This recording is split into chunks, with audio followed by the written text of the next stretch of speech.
Greetings, everybody, and welcome to another exciting episode of the AniQuest podcast. I am your host, Otaku Nate Milbank, and with me tonight are my co-hosts. Exciting. Hey, everybody, I'm Adam. Greetings and salutations, this is Daniel. This is Andrew. It's really cold down here. Tonight, we will be discussing classic anime, or rather, what makes an anime a true classic versus the anime classics line from Funimation, but I'll get to that rant in a moment. But first, we've got some news, and we kind of hinted at this in our last episode, but the big news that was circulating around the internet, even trending on Facebook, was that Studio Manglobe, a studio that cranked out such titles like Samurai Champloo, Michiko and Hatchin, Gangsta, Ergo Proxy, Deadman Wonderland, Samurai Flamenco, among many others, is now bankrupt. They announced their bankruptcy on September 29th. As of this recording, their website is down for good and will probably never, ever come back. So, I'm sure that because we're such a big fan of some of their series, how did you react when you saw that Manglobe went under? We'll start with you, Adam. To be honest, it was kind of a little cold and detached in my world because I actually had just finished my rewatch of Champloo, so I was kind of like, no, the touch of death, it has been visited upon whatever I watch. I'm gonna go watch Al Noazira next to make Nate happy. And but yeah, I was kind of like just cold and dead and shy. I'm like, no, they can't go away. No, it made me sad. But I hadn't really paid too much attention to their newest releases, mainly because I wasn't that big a fan of Deadman Wonderland. But yeah, it's sad to see them go. But I'm sure Funimation will pick up all their properties and start selling them again. Oh wait, they already are. Ouch. Zing. Daniel, what do you think? So long, farewell, out of eaters, goodbye. No, I'm just kidding. Personally, Manglobe to me they're hit or miss. The company was, they had some decent titles, but I really wasn't a big fan of their stuff. I always found their stuff to be a lot of good potentials, but they always, their storytelling, how they executed their storytelling, it just wasn't all that good. I always ended up disappointed. Michiko to Hatchin was one of my favorite titles. And that's, Samurai Champloo was okay, and Ergo Proxy was okay, but, there are other shows I just did not care for. Like, I didn't care for Deadman Wonderland. I wasn't a big fan of, what was it, the other ones we said, Samurai Flamenco and, Gangsta, I just lost interest in, and I just wasn't really a big fan of their overall. It's sad to see a company go like that. They had a lot of potential in their stuff, but sometimes they just didn't do as good job they should. And, they had a couple titles that were good, overall decent, but not as much as many people like to think. I personally feel.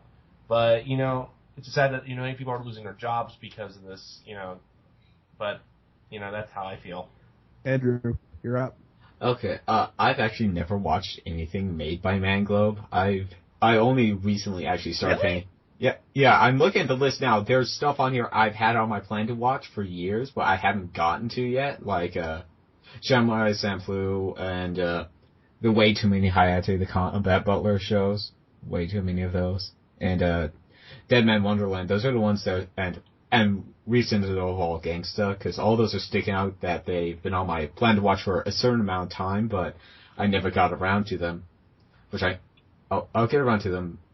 Actually, wait. I own... Let's see. Wait, no. Never mind. I got a goddess show confused with a god show. Yeah, but I never really saw any of their stuff, but it always sucks when you see a creator of anything really go out of business, because from what I understand, they didn't make horrible stuff. They just made hit or miss or sometimes good stuff. I'm going to... They made Deadman Wonderland.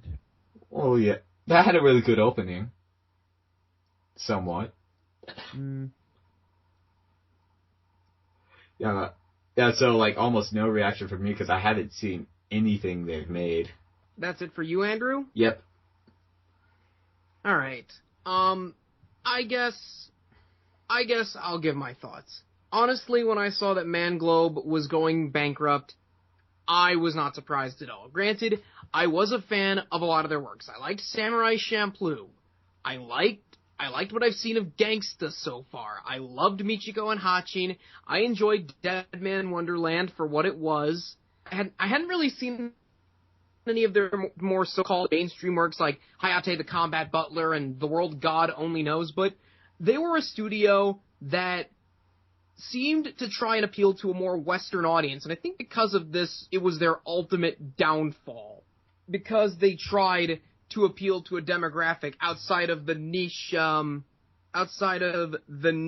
moe crowd, whatever you call them in Japan. Because when you look at just how much money they sunk into all these projects, and you look at just how abysmal their sales were in Japan, the biggest shock of this is that they were able to last so long before they went under. Yeah, and go on. But there's something about this that I also want to bring up that kind of scratches my head, and that certain anime voice actors, when they brought up Manglobe's bankruptcy, they said, this is why you should support the United States anime industry, kids. And I thought, I don't think DVD sales in the United States industry would be enough to salvage them, to be honest.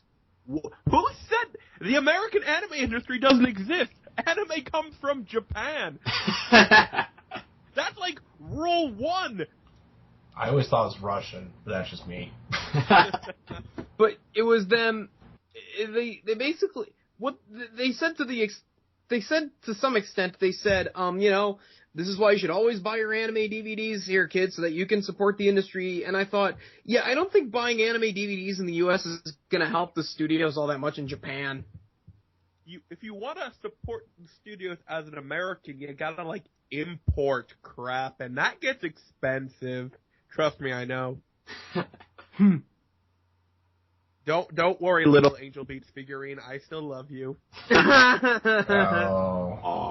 But I love it. It's so pretty. That's what I say when I look at my figurine shelf, too. Except I didn't spend $40 to have them shipped here. You're not a true supporter of the industry. Import your figurines. Support the... I think I imported the Madoka one, I think. I might have a problem. I love my Madoka figure. Oh my god, I have the ultimate one. I paid like $150 I really want that one. Ooh. It's mine. You can't have it. Oh. I'd be curious to see who says that. Who said? I'm not gonna name names, but they're out there. Oh, I'm sure they are. But that sounds like something someone very ignorant of the industry would say. Because if I'm not saying American DVD sales can't help, but it wouldn't save someone like Madhouse. You mean Manglobe? Manglobe, sorry. It wouldn't save someone like Manglobe. The day that Madhouse goes under, we're going to give up as being an anime fan. We're screwed if Madhouse goes away. Never.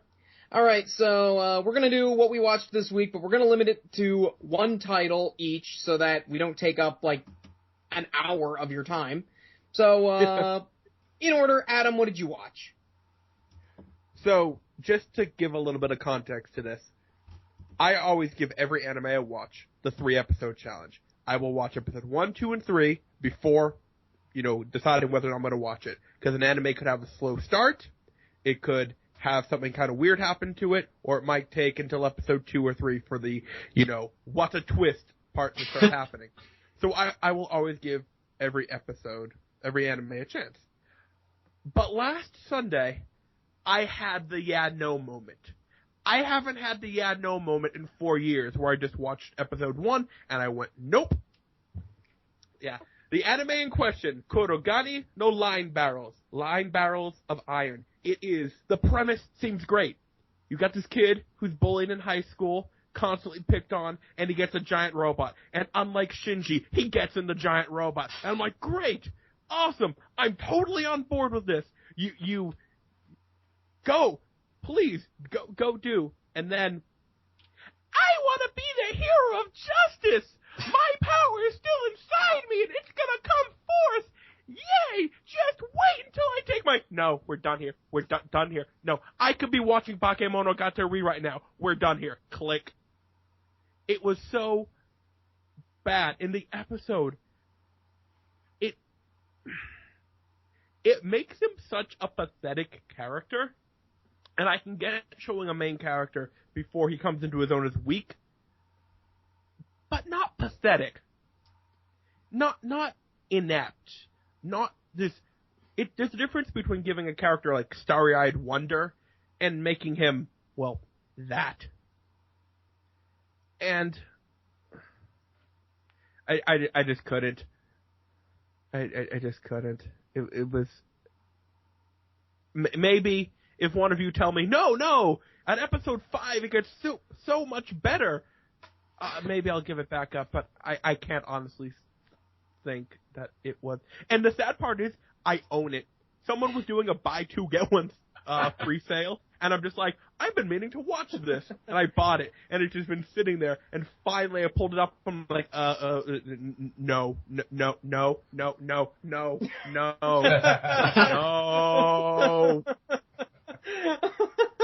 I am not letting this anime ruin my Chinese food. Well, that's Gonzo for you. We've got the show with a great premise, but we're just gonna give you like the first few episodes, and that's it. We're gonna put the rest of the show on autopilot. I don't even know how it goes on autopilot. I just couldn't deal with the main character. But I do find it funny that when he summons the giant robot, he just grabs the amnesiac girl, which I think is anime trope number 415, and just goes, boob squeeze, summon robot. What? Yeah, that's how he summons the giant robot. Sounds familiar. Oh, Jesus! Not even Guilty Crown was this shameless in its ripping off of Utena. At least they had the common courtesy to have Utena pull the sword of Dios out of the center of Anthi's chest, because that's technically where your heart is. I don't know if he does it like that's how he summons it for the rest of the show, because I'm not going to continue watching this. Like, I'll give you an example. Gakko Goreshi. Mm-hmm. Whenever I tell someone to watch it, I say, watch episode 1, suppress your instinct to vomit, it gets better. And it gets better. But this, I could not suppress my instinct to vomit. The only thing running through my head while the two of us, me and my friend, were watching this was, wow, your brother's Hearthstone game looks so much more engaging than this. I'm gonna have to watch this to see if it's better or worse than Dragonaut. Well, if you watch it and it turns out to be worth something, let me know and maybe I'll, not. But in the meantime, anyone want a DVD of Lion Barrels of Iron? No. I've got part 1, but I need part 2. I need part 2. I'll give it to you at AAC. You'll give me Shinesman, I'll give you this. We'll exchange crap.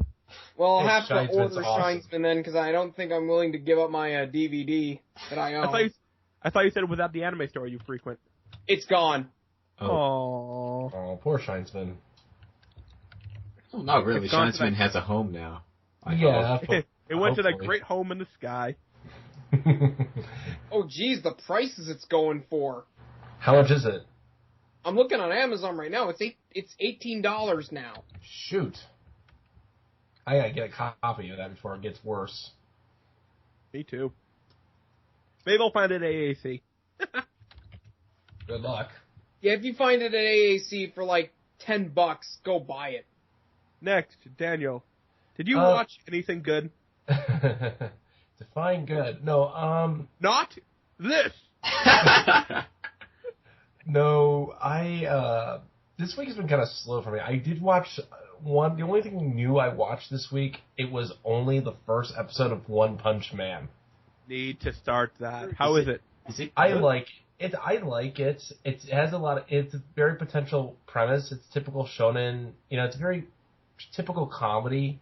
I mean, it seems like the premise could be really good, but it also the first episode they really budget wise, it's gorgeous. It really top notch. Of course, that's Madhouse for you.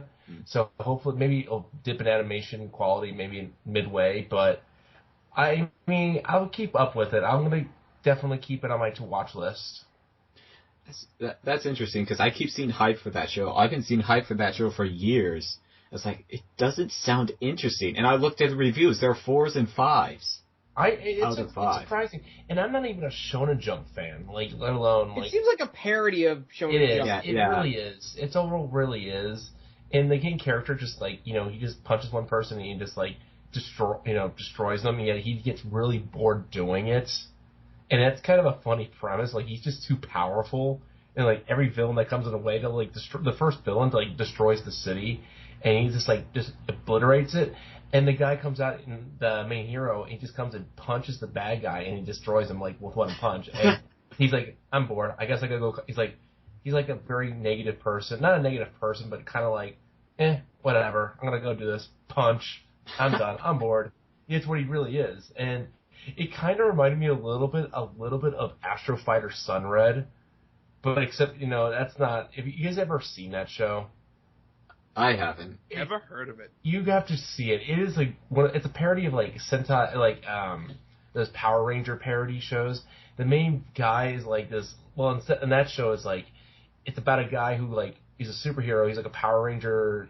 Whatever those called. I forget in Japan, but Super Sentai. Super Sentai. Yeah, Super Sentai. Normal, but the members are referred to as just Rangers. But yeah, he's a Sentai Ranger, and the thing about that show was he's a powerful guy, but he's such an asshole. But like all the villains in the show are actually really nice and normal, but yet they all want to live a normal life, and yet he's the main hero is like a total jerk to those guys. It's kind of a funny parody. I think it's on Crunchyroll. It's like there's 2 seasons of it, and it's really funny. But One Punch Man reminded me of that show a little bit in that sense, but except with that, the animation was that animation was not that good. Well, this one's very top notch. And I think it's going to be a good potential. Hopefully it continues its trend. So hopefully we'll get to see that in later episodes. I got one question for you. How long before people start debating who's stronger, One Punch Man or Superman? I don't know. I mean, One Punch Man could. Maybe if he had, kryptonite in his hand, maybe he could obliterate Superman like there. That's should not go down this path. I know. Dangerous. I'm going to go the other way now. Hey, can Goku beat him too? Or John Cena? No. They both. No, but no anime character out there can beat John Cena. What about Shadow John Cena? Mecha John Cena. No, but it's the first episode's really fun. Like it put a smile. It reminded me of like those '90s anime. Like the first episodes are really good. It kind of had that '90s feel to it, which I liked. But again, I'm willing to watch more. So yeah, that's what I've been watching. That's all I've watched this last week.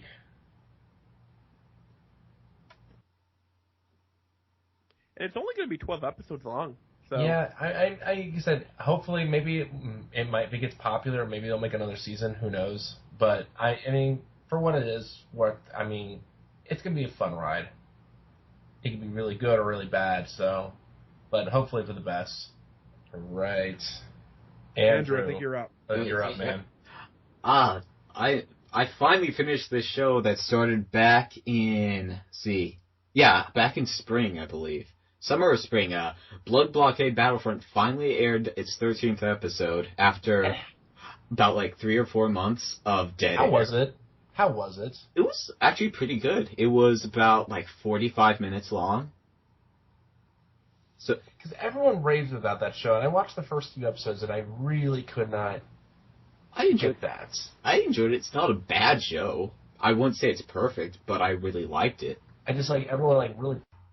But yeah, that's interesting because I mean everyone praises that show and I just couldn't get into it. I wasn't really all that impressed with Blockade. I enjoyed it. Then again, have not seen a lot. I know it's written by the mangaka. I believe it's the same person that did Trigun. I believe. Yes, and Gungrave. Okay, yes. So like, I haven't seen either of those yet. I know someone got extremely mad at me when I told her I hadn't seen Trigun. Oh, you need to watch it. I know. I'm going to watch it soon. It's on Hulu, so I've been meaning to get to that. Be prepared. Trigun is very episodic. Okay, good. I also heard I don't mind episodic. There's nothing wrong with episodic. You just got to be prepared for it. But Trigun was good at what it did for episodic. It was entertaining. Was phenomenal. Yes, it was. Yeah, but as for the rest of the stuff I watched, I won't talk about because that's all new season stuff, and we'll probably have an episode about that, so I won't talk about it. I'll just say one thing about this season. There are too many Magic High School shows, and I'm watching too many. Yeah. Zach Birchie I saw it. Went off on this in his review of, I think, Asterisk War, or... I did not watch that one, thankfully. I'm only watching 2, and they're both not very good. Well, I'll talk about those another time, probably. So don't get me started. Please don't. I won't. Nate, you can talk about stuff so Daniel won't get started. Yeah, we need less anime about Magic High Schools and more about Magic clubs at high schools. What about the Magic Users Club or whatever that one show is called? That's what I mean. That's what I'm talking about. Same with Yamada-kun and the Seven Witches. But anyway, I haven't been watching much outside of what I'm currently watching, which is Psycho-Pass and Charlotte. Mm-hmm. That's it for me. I find that both shows are good. I like Psycho-Pass, even though I feel that there are a lot of plot holes, and going into the final few episodes, I felt that what's going to be the climax could have been foreshadowed a bit better. As for Charlotte, well, I reached a point that I have mixed feelings about, but suffice to say, the people who are calling this the anime of the year, that's an overstatement, if anything. Alrighty, so, shall we move on to the topic of the day? How has Funimation fucked up now? No, that's not the topic. It's always the topic. Yes. Anyway, our topic this week. What makes an anime series a classic? This is sort of a response to Funimation's anime classics line, and I put classics in quotes, because, well, speaking as a fan of around a decade or so, I don't like the fact that Funimation is entitling their greatest hits line anime classics. Mostly because I don't consider what they have in that line to be classics in a certain sense. Yes, they've got some good shows in there, like Gankutsuo, Dead Man Wonderland, Samurai Champloo, Gungrave. What else they got in there? Yu Yu Hakusho. Yu Yu Hakusho. And a lot of other stuff. But they've also got crap in there like Bubblegum Crisis, Tokyo 2040, Noir as well. Let's also not forget that in that line is Master of Martial Arts.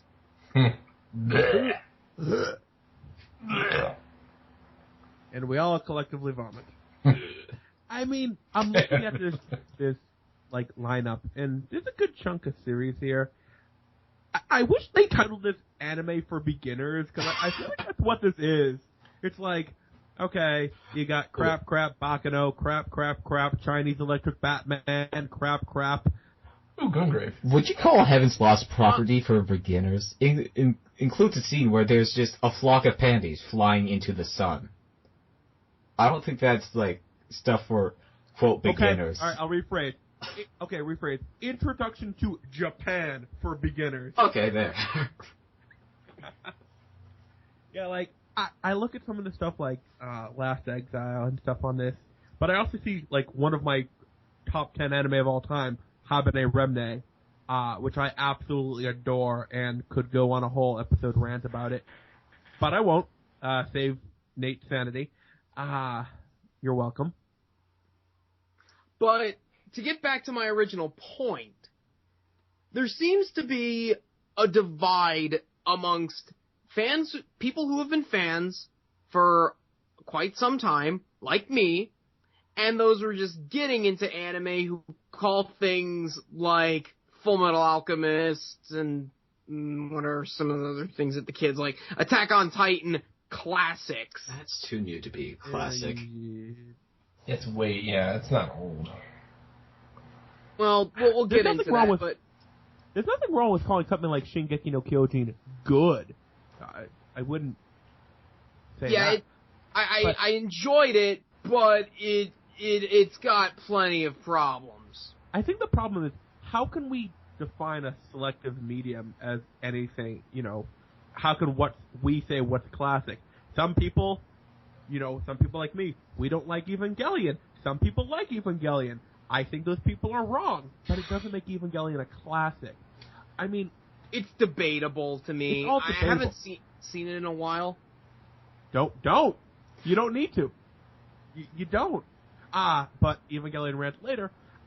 I feel like if they called this like collector's picks or something crap like that, I feel like if they wanted to create like an intro to anime or section on their website. What if they just called it like bestsellers or something like that?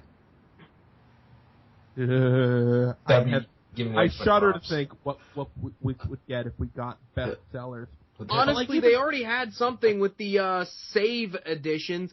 Honestly, I would have just gone with the Funimation Greatest Hits line. I mean, it's generic, but it gets the point across. True. Say what you want about Bandai's Anime Legends set.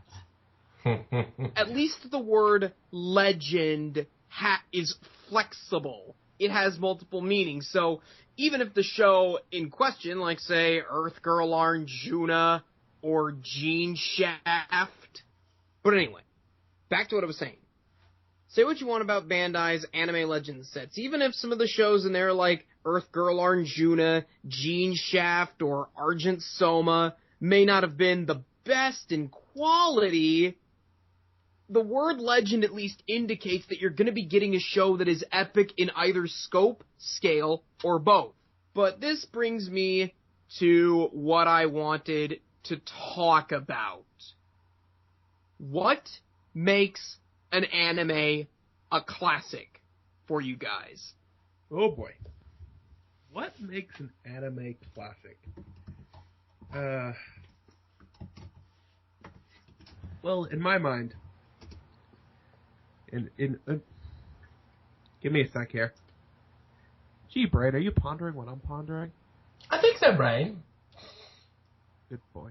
I think to be classic is, which is why I hate the word in this context, is purely subjective. Anything you loved can be a classic. Anything you keep going back to again and again and again and again. I think classic is very subjective. Anything can be a classic. I mean, I'm looking through this list and I see some animes I absolutely loved, like Last Exile and Habane Remne.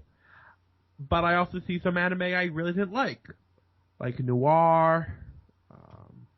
But I can't begrudge anyone who liked those and who went through this list and went, oh my gosh, I cannot believe I can rebuy or buy for the first time this anime that I loved. So, hell, you could even call Garzy's Wing a classic. It's classically terrible, but it's still classic. I feel like I don't want to dive too deep into the definition of words here, because at the end, I think Funimation's just trying to A, make money, and B, say, hey, watch these, and it makes a good foundational work. Whether they're good or bad, they at least, I think a lot of these would form a good foundation for someone just getting into our addiction. Would there be more titles I'd like to see in here? Yeah. I feel like it's just word titling. It's not really worthy of this much thought. And I don't know, just it's hard to say because I don't want to say no, this anime is bad. As much as I rave on stuff like Guilty Crown and Evangelion, I feel like all these works that I'm looking at can form the foundation of someone's, anime backbone and say, I've watched all these series. These are how I'm going to start looking for other things. Because I'm sure if I went, hey Nate, I like Baccano. Point me in the direction of things that are like Baccano. You'd go off and suggest to me 12 other titles. Mostly stuff from the same director as Baccano. Yeah. Examples are examples. So I feel like this is kind of meh, and that, an anime classic is just kind of what you started with. I mean, an anime classic could be whatever you need it to be. It's what brings you back, and when I turn my head 30 degrees to the left and I look, what do I see that makes me go, that's why I keep watching? That's all it is to me. A classic in terms of this is an inherently meaningless subject. It just kind of, it goes on and on and on and on forever, like One Piece. Like what you like, use that to guide you, be open to new things, and like spice, the anime will flow. But no wolf. Daniel, Daniel, what truly makes an anime a classic for you? For me, it's one of the best things, the biggest thing for a show that to me, to be a classic. The one thing I have to really enjoy about an anime is the characters. I have to like the characters, and that's one of the things I always look for, a key element in a show when I really like, and especially a classic show. I feel like a lot of the classic shows from like the 70s, 80s, and 90s, they had characters that I like, even if the plot wasn't always the best, or there were sometimes not as in-depth shows. The characters have to be likable. If I don't like the characters, I'm not going to enjoy the show. And I think that's why I got appealed more to the older shows, because you see all the development of their characters throughout the whole show, and you really enjoy those. You want to see those characters, make it out alive or be successful. And shows like Trigun and shows like Cowboy Bebop, or even older shows like Rose of Versailles or Space Adventure Cobra, I mean, you want to see these characters, you're interested in these characters, and you want to see them go where they need to go, and you're very in depth with them. And, a show, when you finish it, you kind of feel like, that was a good show. I might go watch that maybe later on. I can rewatch it. I've rewatched Trigun so many times. I've seen, like I said, I can watch one of my favorite all-time anime movies, Castle Cagliostro. I can rewatch that again and again, and it never gets old. And you like this so much that you can just rewatch these things.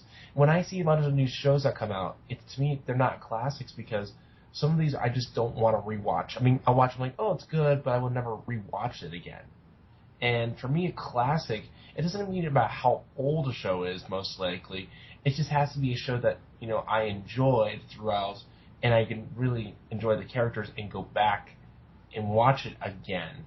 And so when I see the Funimation's, greatest, anime classics, it's debatable. It should have been changed to maybe greatest hits instead of what they consider classics, because some of their titles are not classics to me.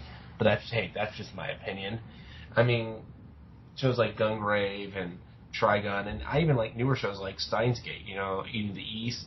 They're all well developed characters, and so those shows have appeal to it that I can go back and rewatch those again in the future, or if I want to rewatch it again. And that's why I have a proud, I own shows that I consider classics, and I can go back later on in my collection, pick it out in my DVD collection, and then watch it on my TV, and just rewatch it and relive the same feeling I had when first time I watched it.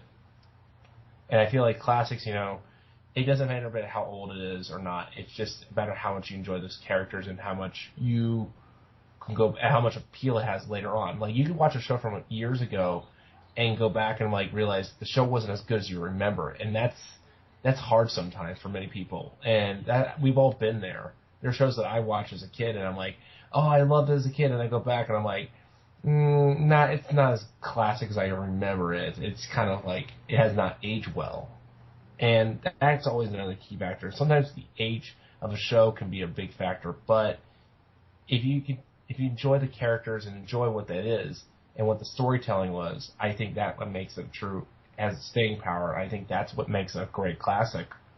Well, how I think of a classic is it's generally not new. It's a bit older.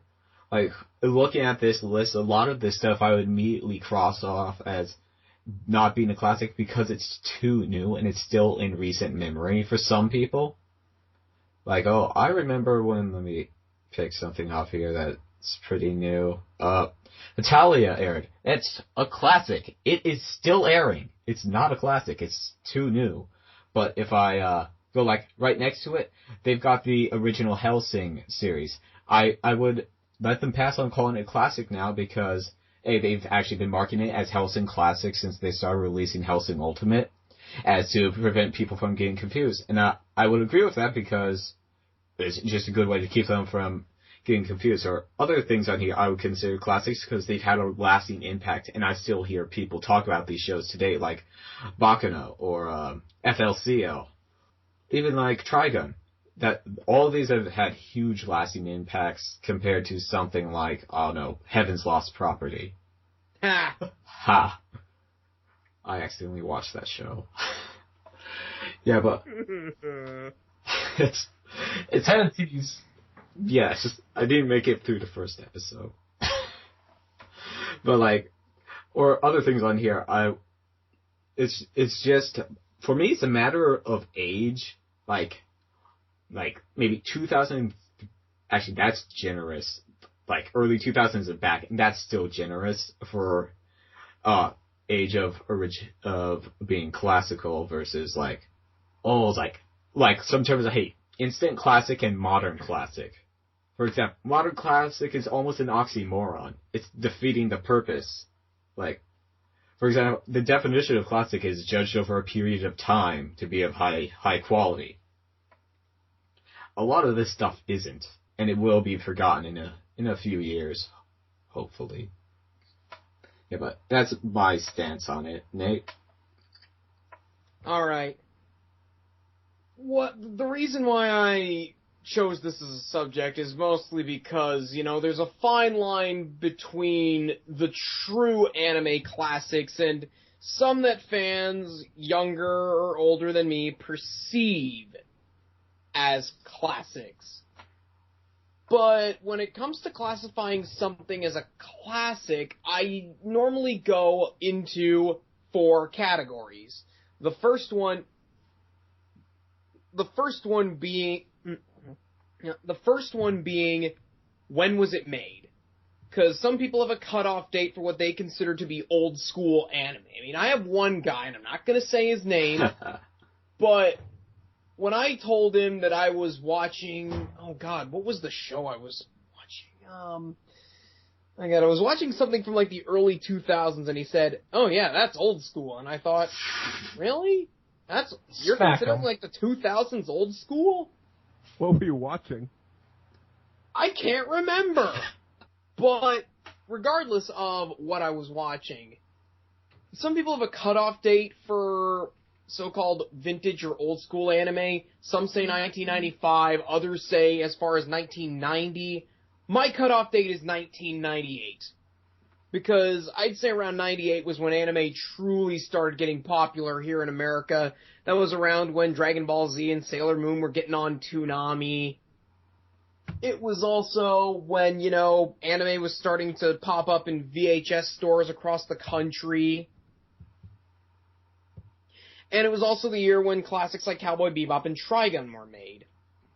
How is that not on the list? Because they just released a Blu-ray of it and they want your $60. Yeah, but you figure re-releasing it under Anime Classics would make them a whole bunch more money. I know, I was going to mention it, but I forgot. Cowboy Bebop is probably like one of the biggest definitions of quote classic anime there is. Rightfully so. It's a great show.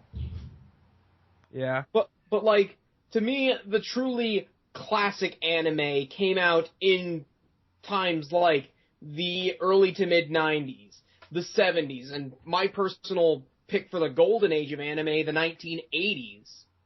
The second factor I look at is who worked on it. Because normally when you look at a certain anime, I often pay attention to the directors, writers, designers, etc. I mean, part of the reason why I hold the original Gundam in such high regard is not because it's a great series, but also because it was the show that made Yoshiyuki Tomino into the icon he is today. And granted, he made several shows before that, but Gundam was the show where he became a household name. It was also the start for mecha designer Kunio Okawara. Space Battleship Yamato launched the careers of people like Nobuo Ishiguro, Kazutaka Miyatake, and Shoji Kawamori. Kawamori and Miyatake are very famous mech designers. Ishiguro is one of my favorite anime directors. Urusei Yatsura, for example, was not only the first commercial success for Rumiko Takahashi, who went on to make Meizan Ikoku, Ranma 1/2, and Inuyasha, but it was also the directing debut for Mamoru Oshii. So, if an anime has some big-name talent working on it, like Rintaro, or Kunihiko Ikuhara, or, Isao Takahata, when you see, names on there, you think, so this was their seminal work. The third factor I have is, did it influence other anime, and how? You get to see just how important Cutie Honey was to the magical girl genre. One of the first magical girls to have a fancy transformation. There was one before her, Magical Melmo, but Melmo was just a magical girl who changed her age. Which, fun fact, Melmo was actually made to teach little girls about puberty. Lovely. Cutie Honey, though, was not just one of the first magical girls to have a transformation sequence, but in this transformation sequence, once she yelled, "Honey, Fresh!" her clothes exploded off of her body and new ones formed on it. It was pretty adult for its time. Yeah. And it was also Cutie Honey is also cited as one of the first warrior magical girl shows. She wasn't just some girl in a witch's outfit who waved a magic wand to solve her problems. She got on the battlefield and came out swinging. Another example I have, I'm going to move away from Cutie Honey. Another example, going back to the original Mobile Suit Gundam. I watched the original Mobile Suit Gundam movie trilogy, which I recommend you watch if you want to skip over the series, because it covers all the ground without any filler whatsoever. But I was astounded at just how ahead of its time it was, because in the 70s, giant robot shows were nothing but hot-blooded heroes who pilot these metal giants that fought aliens. Gundam came around and changed things. It was an honest-to-God war story between two factions. It was a war between humankind. It wasn't between humans and aliens. It was two sides of diametrically opposed ideology, the Earth Federation and the Principality of Zeon. It was very melodramatic, and it also, you can see the inspiration for other shows. I mean, we wouldn't have, for better or for worse, we wouldn't have Evangelion were it not for Mobile Suit Gundam, because Shinji Ikari's character is very much like Amuro Ray. And, of course, it also gave us one of the best villains in all of anime, Char Aznable.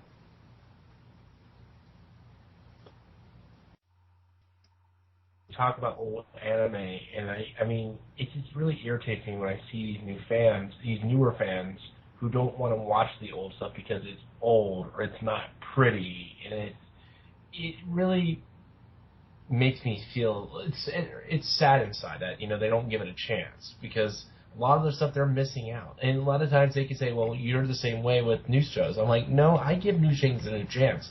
But these classics have, like, you know, the Age of Time. If you just watch them, they're really there's something for everyone can enjoy.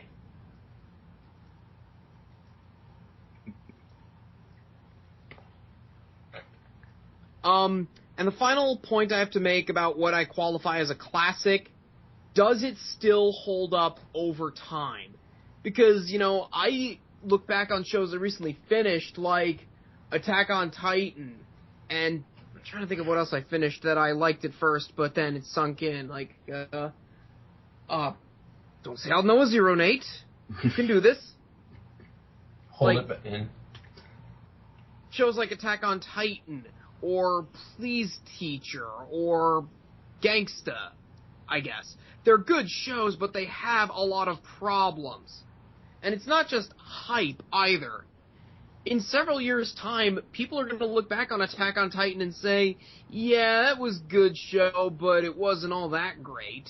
I mean, it's why I'm going to get hell for this, but I don't consider Dragon Ball Z to be a classic, because while it was hugely influential and popular around, it's not something that I'd recommend people voluntarily go out and watch, because it has, by contrast, I can look back on older series like The Vision of Escaflowne, Macross Plus, Space Adventure Cobra genre, but I wouldn't recommend that you actually go out and watch Dragon Ball Z, because, you know, it's 200 episodes long and a lot of it is just filler.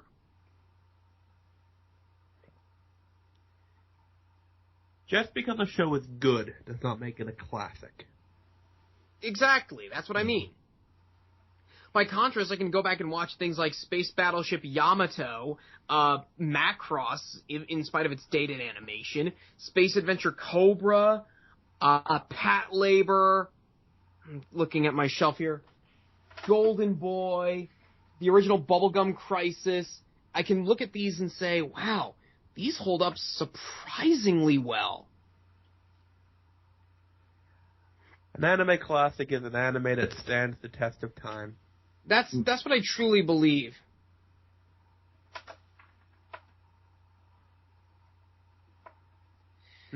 That's what I personally believe. An anime classic is one that stands the test of time, because I'll guarantee you, a decade from now, nobody's going to remember things like, is this a zombie? Noir. Nobody's going to remember things. I don't think anyone remembers Noir now. You'd be surprised. Nate, I'm yes? you. From the future?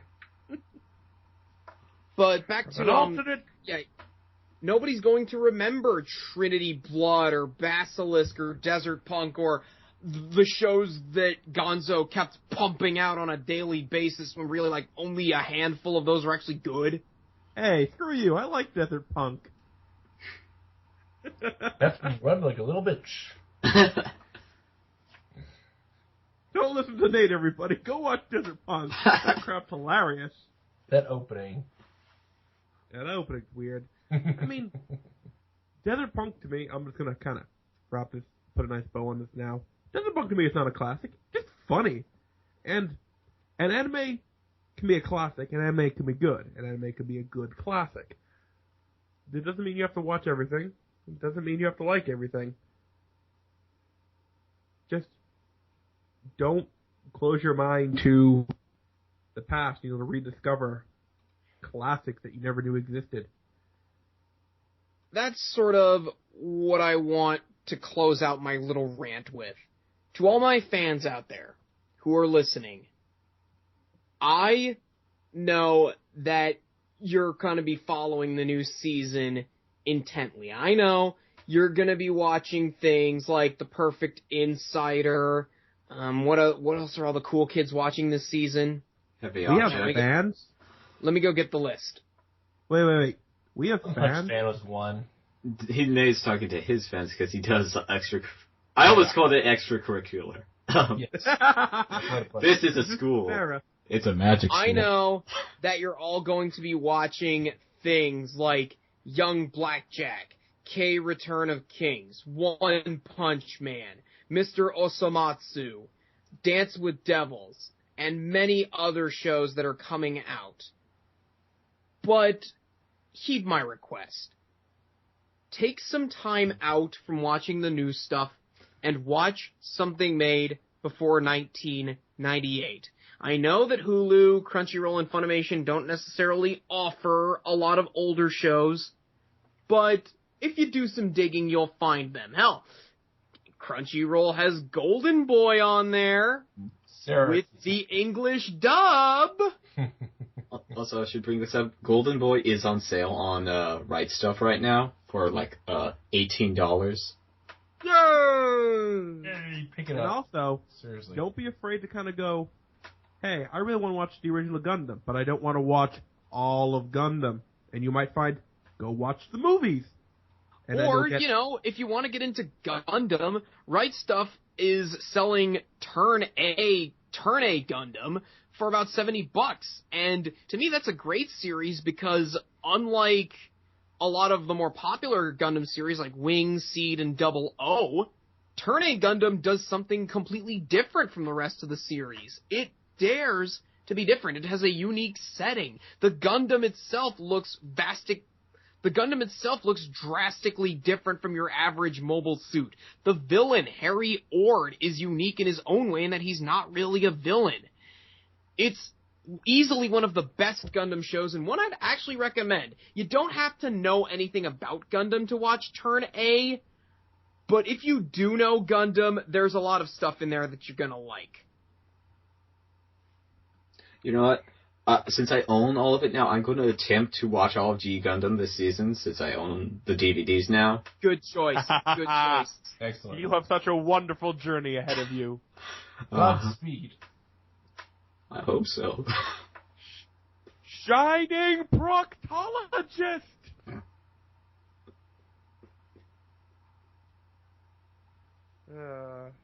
But that's it for classic. That's it for our discussion on classic anime. Honestly, there's stuff that fans will consider classic, like Fullmetal Alchemist and Gankutsuo and Welcome to the NHK and all that, and that's fine, but to me, the real classics are the ones that shaped the medium. The ones that fans across all generations remember. Stuff that had impact not just in Japan, but around the world. And that, to me, is what makes a true anime classic.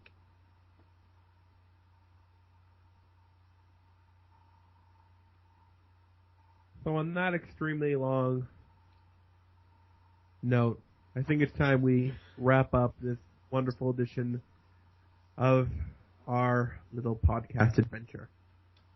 Thank you, Yes. everybody, for tuning in once again. All right.